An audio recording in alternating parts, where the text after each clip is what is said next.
You can do this with a regular fillet knife too. I just happen to have an electric one and enjoy using it.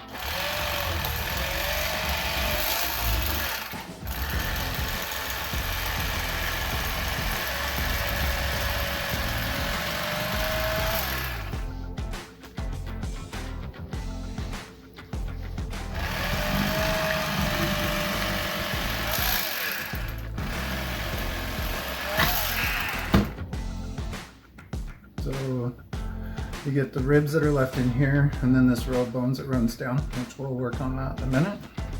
I usually don't worry about too much about gutting them before doing this, unless they're going to be in the cooler for a long time.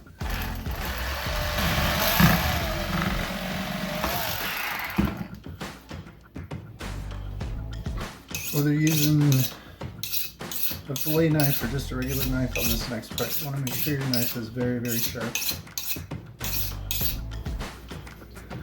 So the first part of this is we're just going to take these ribs out. So we're just going to start with the knife right up against the ribs and just follow it. Try to keep the knife on the underside of the ribs, being careful not to miss any.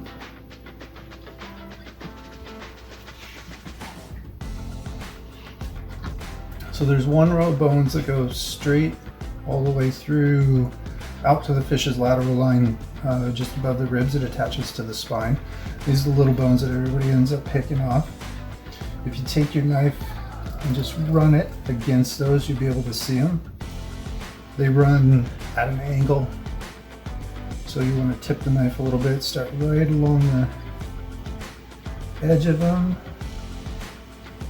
They only run down to about here, but I split the fish all the way down. And then you can feel them on the knife. So you just angle your knife to follow the angle of the bone.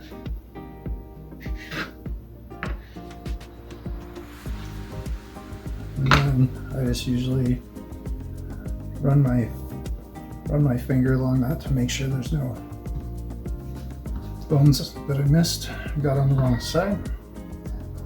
Helps if you keep that nice and straight, and then just on the other side of these bones at the same angle.